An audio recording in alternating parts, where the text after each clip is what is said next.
Hey foodies, welcome to CookingShooking. After my vegetable sizzler recipe, you guys have been curious to know my perfect French fries recipe. The time is here. Let's begin.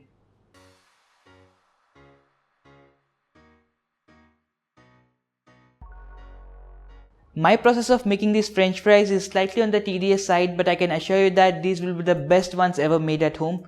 I have experimented a lot to get to this level of perfection, and the best part in this recipe is we are not using any sort of additives to make or break pectin for the perfect French fries. Now let's begin. As always, a good recipe starts with a good raw ingredient. For making a perfect French fry, you would be needing potatoes with a low sugar content and higher dry matter.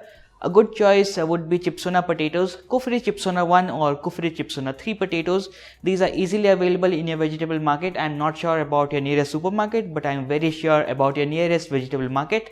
So go ahead, find this, and we are going to start making these now.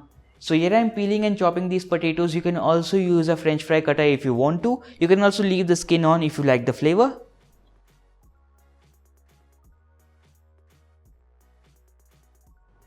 After chopping the potatoes, we are going to add them to a bowl full of water and then change the water until it remains clear or the excess surface starch is removed. Now it's time to do some cooking. So what we are going to do is heat up a pan with some water.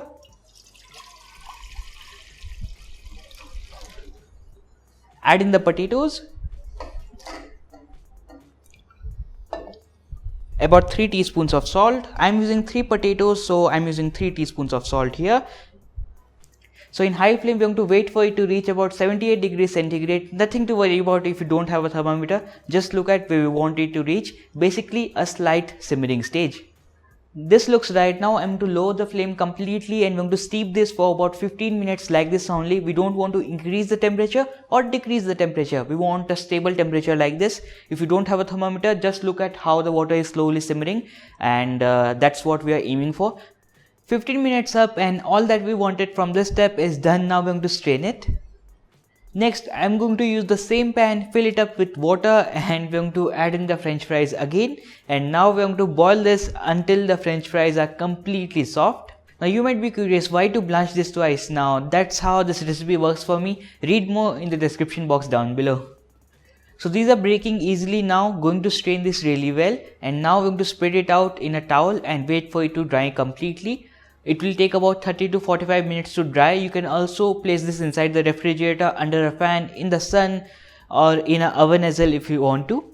Drying the French fries until leathery like this is very important. What this does is this ensures the French fries stays crispy for a longer period of time. Also make sure this doesn't soak up a lot of oil.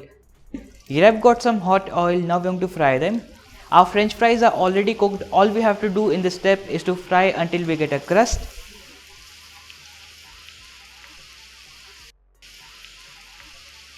So these are fried for about 1 minute and the crust is formed. Now I'm going to get them out.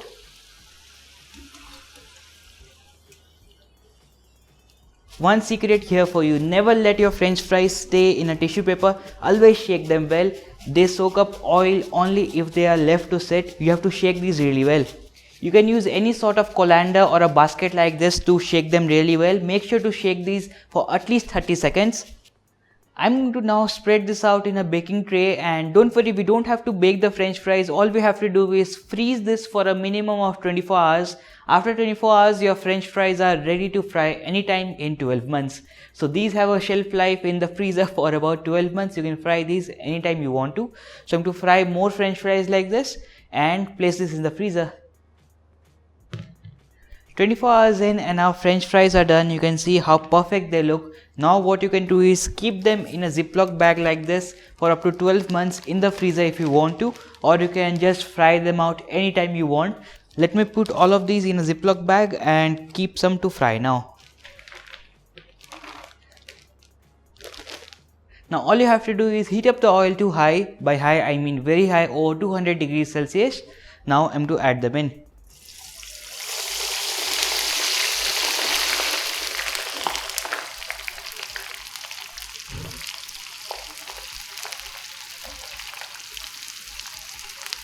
About 30 seconds in the oil and our French fries are done. Going to get them out now. The perfect sunny golden color. and the perfect texture as well, which I can assure you of. Now once again begin the shaking game, and while shaking you can also sprinkle in some salt if you like it. The perfect french fries are now ready to plate. Alright guys, our french fries are done, and I know it's quite a tedious job to make these french fries, and anyone can make a french fry by cutting a potato and frying it down, but if you make it this way, I'm sure the effort will be all worth. And if you see here, I have the french fries, and these were fried almost 30 minutes ago, and still they hold their shape. They are sort of crispy as well.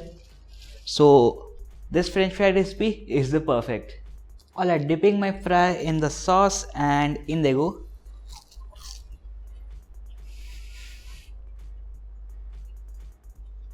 There's so much to say about this fry. The perfect crispiness from out and the fluffiness inside is totally amazing, and the best part is that these stay crispy like this for at least 15 minutes and they don't get soggy at all. If you know, the perfect french fry is not one which is the crunchiest. A perfect fry is one which is not soggy. So hope you try this out and share how it goes with you. I can assure you that once you try this at home, you are not buying that frozen packet from the supermarket or munching them at a restaurant. Thank you so much for watching. If you liked the video, make sure to click the like button and share this video with your friends as well. Thank you. Bye. Take care.